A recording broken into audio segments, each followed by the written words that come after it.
today's video mga katipid tips is gagawa po tayo ng Special Kakanin 3-in-1 Bilao Package. So yung nakalagay po dito sa isang bilao ay saktong-sakto ang sukat. Walang labis at walang kulang. So negosyo idea po natin ito ngayong papalapit po ang undas. Kung magiging consistent po tayo is pwede pa po tayong mas kumita pa ng Pasko at bagong taon kasi bagay na bagay din po ito. At meron pa pong pa-bonus dahil ito po ay pwedeng panghandaan at pwede rin po nating ipangregalo. Kaya wag na natin patagalin pa, gumawa na po tayo ng ating special kakanin.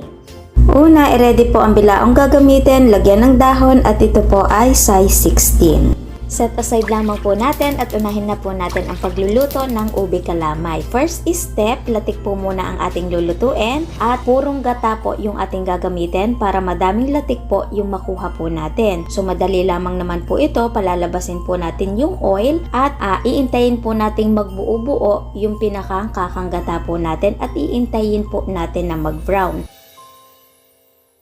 So kapag brown na, kukuha lamang po tayo ng salaan para mapaghiwalay natin yung oil at saka po yung latik. And then, iset aside po natin.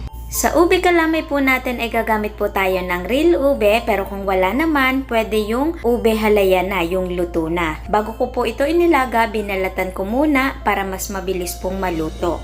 Pagkatapos, dudurugin lamang po natin ito. Pwede rin naman may buo-buo para meron tayong malalasahan na real ube and then set aside. Pagsamasamahin ang ingredients, unahin ang glutinous flour, wash sugar, salt, pambalanse ng tamis, at yung minash nating real ube.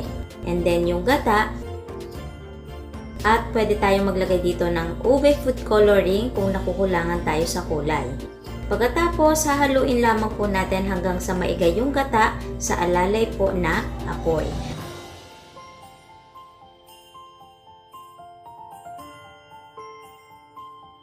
At yung senyales po nito kapag luto na is nagmamantika, medyo makunat-kunat at nagpo-form na po ng bilog na tulad po nito. And then, pwede na po nating isalin sa bilao na paglalagyan po natin. Palalaparin lamang po natin para mamaya hindi na po tayo mahirapan sa pagpa-flat. And then, lutuin naman po natin yung ating pangalawang kakanin. Ito po ay ang espasol. Unang step po natin dito, isasangag po natin yung ating giniling na malagkit sa alalay po na apoy. Estimate 10 to 15 minutes or hanggang sa amoy natin yung tinoasted natin na glutinous flour. So kapag okay na, magbubukod po tayo dito, estimate 1/3 cup kasi ito po yung paggugulungan ng espasol po natin. And then set aside po. At yung pinagbawasan po natin, dito ilalagay na po natin yung mga ingredients. So unahin ang wash sugar, salt, yung kakang gata, isang lata ng evap milk, and then imimix po natin ito hanggang sa maiga.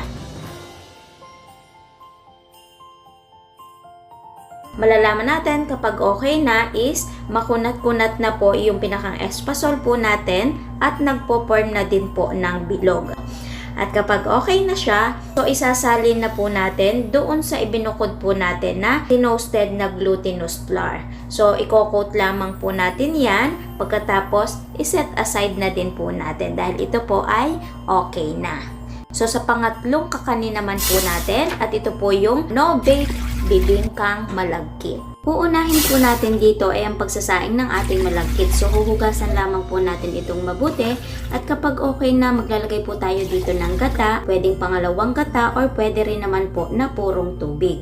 At yung asukal, optional, pwedeng hindi na po tayo maglagay. At kung maglalagay po tayo, kung gusto natin ng maputi, yung pinakamalagkit po natin, white sugar yung ilagay po natin. And then, salt. Haluin lamang po natin at dalhin na po natin sa apoy. So, sa pagluluto, alalay lamang po na apoy para hindi po masunog. At dapat, yung pinakangkanin po natin is hindi pa lutong-luto kasi ito po ay lulutuin pa po natin sa gata. So kapag okay na, hahaluin lamang po natin ito sa purong gata at mix lamang po tayo dyan ng mix hanggang sa magdikit-dikit or kumunat na po yung pinakang malagkit po natin. So kapag okay na, ngayon magluto naman po tayo ng pinakang toppings po natin. So ilagay na ang purong gata at dito gagamit ako ng sangkaka. So hahati-hatiin ko lamang po ito para mabilis matunaw or pwede rin tayo gumamit ng brown sugar. Mag-add na din ng asin. So, lulutuin po natin ito sa alalay na apoy. Halo lamang po tayo ng halo.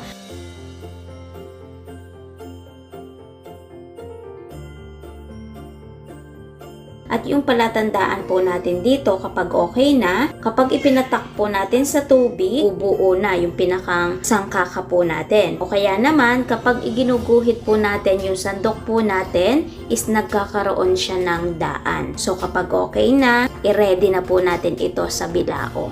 Sa pag-arrange po sa ating bilao, nakadepende po sa atin kung papaano pa po natin pagagandahin at iaayos. Ito pong ating espasol, mas better po na mainit-init pa po nating ilalagay para mas ma-flatten po natin ng ayos. At dahan-dahan din po para hindi po kumalat yung pinakang white sa ibang kakanin po natin. Pagkatapos, i-slice lamang po natin ito. Pwedeng haba-haba tulad nito. Pwede rin po ang pa-slant. Maglalagay na din po tayo dito ng toppings.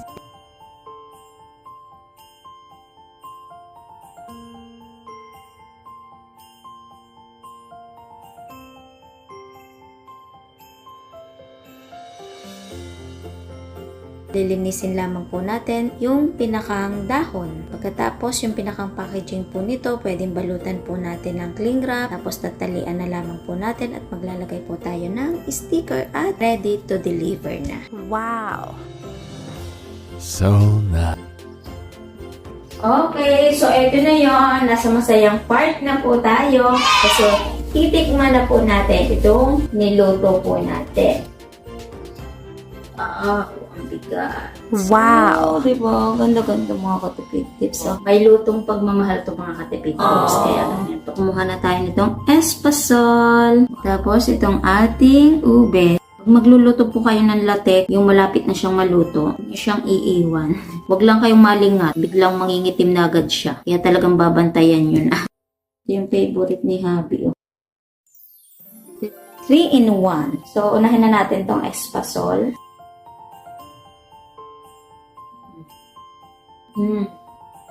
Sigurado magugustuhan to ng mga chikiting ko. Namiss nila ang espasol. Espasol natin, maligat-ligat, makunat-kunat. Senyalis po iyon na maganda po yung pagkakaluto. At yung pinakang tamis po nito ay saktong-sakto po lamang. At tapos ito pwede nyong lahokan ng makapuno. So meron na po tayong full video nito ng maramihan. Charot. Ito yung ating ube. Charot. Sobrang malasa. Ang perfect. Good job. Ating ubi kalamay, maganda din po yung texture nito. Maligat-ligat na malambot, pero hindi siya mahirap hatiin. Tapos yung lasa niya, the best. Ang sarap nito mga katipid tips. Oh my God! Tapos ito yung ating bibingkang malagkit. Yung pinakamalagkit natin sa ilalim is maligat-ligat din siyang kagatin. Tapos yung pinaka-sauce natin sa ibabaw, ang creamy mga katipid tips. So, mahalaga po dito sa ating mga kakanin yung paggamit po ng purong gata. Kaya pag bumibili kayo, pwede kayo magpasabi ng purong gata po ba yan? Kasi pag bumibili po talaga ako, tinatanong ko kung purong gata. Para ma-aware sila na kailangan natin is purong gata, yung walang halong tubig, di ba? Kasi ayun po yung magpapakreamy sa mga kakanin po natin. So, itong kakanin po natin, ang sarap nito mga katipid tips. The best po ito. At ang sarap po nito sa kape. Kung mahihilig kayo sa kakanin, sigurado magugustuhan nyo po ito. So, itong ating espasol, kalamay ube, at ito pong ating bibingkang malagkit is maganda pong tingnan dito sa isang bilao. Kumbaga, parang special lahat yung nakalagay. So, kung espasol yung ipapartner natin sa isang bilao, so dahan-dahan lamang po sa pag-a-arrange para yung pinakang dust po nitong ating espasol ay hindi mapunta sa ube, kalamay at bibingkang malagkit po natin. Para hindi naman po messing tingnan. Tapos, kung mapapansin nyo, kahit ilang oras na siya na naandyan, yung pinakang guhit natin is nandyan pa rin. Ang ibig Ibig sabihin po nun, sakto po yung pagkakaluto po natin, hindi kulang sa luto. Basta yung pagluluto ng ating mga kakanin, sasamahan po natin ang pagmamahal at sigurado maganda ang magiging result po nun. Yung hindi nagmamadali, diba? Kasi pag nagmamadali tayo, baka nang mahilaw yung kakanin natin. So ngayon, sa interesado na gawin pong ito extra income, so bibigyan ko po kayo ngayon ng mabilisang costing dito po sa Special Kakanin 3-in-1 Bilao Package. Okay, so ngayon mag-costing na po tayo at yung pinakang costing na gagawin po natin ay pagbubukod-bukodin po natin para hindi po tayo malito. At yung costing po natin ngayon ay medyo mataas. Tumaas ang gata, tumaas ang asukal, lahat ng gamit sa kakanin is tumaas, gawa daw po ng undas. Doon pa rin po natin tutuusin. Ang kagandahan po nun, kapag bumalik na po ulit sa presyo, diba? So, doon naman tayo babawi ng pinakang tubo po natin. So, umpisahan po natin sa una din po nating nuluto, yung ube kalamay. So, 1/4 ng glutinous rice flour, 20 pesos. At sa ube, 1/4 po yun, 45 pesos. Asukal at food coloring na violet, pagsamahin na po natin, 17 pesos. Tapos, yung pinakang gata natin ay nilagay po dito at yung nilatik po natin ay 1 kilo. Tapos, isama na din po natin ng asin, 86 pesos. At mag-plus na din po tayo ng labor at saka gas. So, sabihin na po natin na 40 pesos. Kaya, ang total ay 208 pesos. Ngayon, ang tuusin naman po natin ay yung atin pong espasol. Bali, kalahating kilo po yung ginamit po natin, 40 pesos. Sa gata po natin at asin, pagsamahin na, 45 pesos. Sugar, eba, 40 pesos. Labor at gas, 40 pesos. Kaya, ang total ng puhunan sa espasol ay 165 pesos. Ngayon, sa bibingkang malagkit naman po tayo. So, 1/2 kilo ng malagkit, i-plus na din po natin yung asukal na kaunti, 35 pesos. So, pagsamahin na po natin yung gata na ginamit natin sa toppings at nung isinaing po natin yung atin pong malagkit. I-plus na din po natin dito ang asin, 85 pesos. 1/4 na sangkaka, 25 pesos. Tama na din po natin ang water, labor, gas, sabihin na po natin na 40 pesos. Kaya ang total po lahat ay 185 pesos. Ngayon, pag plusin po natin at ang kalalabasan po nun, 558 pesos po yung pinakampuhunan po natin. Pero magpa-plus pa po tayo doon ng pinakang-bilao po natin, 35 pesos po yung pagkakabili ko. Yung gagamitin po nating dahon at yung gagamitin po nating cling wrap sa ibabaw, yung ipang tatali po natin at kung maglalagay po tayo ng sticker. Sabihin na po natin na 60 pesos kaya ang total po lahat ay 618 pesos. Ngayon, yung pagpipresyo pa rin po nito nakadepende pa rin po sa atin. Magkokosting pa rin po tayo na sa atin kasi iba't iba naman pong presyo yung nabibili po natin. Basta ang mahalaga dito, meron tayong idea kung paano po natin i-costing. Ito pwede natin ibenta ng 900 to 1,000 pesos kasi yung pinagsama-sama natin kakanin is mga special at talagang hindi po natin tinipid sa mga ingredients po natin. Pero ako, tutuusin ko siya ng 950 pesos at kapag minenus po natin yung puhunan, posible po tayong tumubo ng 332 pesos. So dito mga katipid tips, kung magiging consistent po tayo sa pagpapa-order, hindi tayo panghihinaan ng loob kasi yung iba kasi tinatamad kapag paisa-isa yung order sa isang araw, minsan pa wala. So dito, gagawin lamang po natin to araw-araw. Hindi po imposible na sa isang araw makadalawa na tayo, makatatlo, makaapat, makalima. At kung talagang ginalingan pa natin, talagang sinibagan po natin, hindi po imposible yung 10 bilao sa isang araw. Maging consistent lamang po talaga tayo sa ginagawa po natin. So, ipagpalagay na lamang po natin para meron po tayong idea. Makalimang bilao po tayo sa araw-araw. Posible po tayong tumubo ng 1,660 pesos. Pagkatapos, dahil consistent nga po tayo, araw-araw po natin yung ginagawa. Kapag itinamis po natin yung sa 30 days, posible po tayong tumubo ng 49,800 pesos. Estimate na tubo po yun sa araw-araw na tindahan at sa 5 bilao. Kapag nasa larangan na tayo ng pagbebenta nito, hindi lang naman po ito yung ititinda natin kasi mas makakaisip at makakaisip tayo ng pwede po nating idagdag. Kasi diba, pwedeng meron pang sa pansit, meron pang mga spaghetti, so meron din po tayong tubo doon. Meron pang naandyan yung mga pika-pika na nakabilao na din, kaya hindi po imposible na tubuin po natin sa isang araw yung 1,660 160 pesos sa 5 bilao. Basta sasamahan po natin ng sipag, tiyaga at diskarte,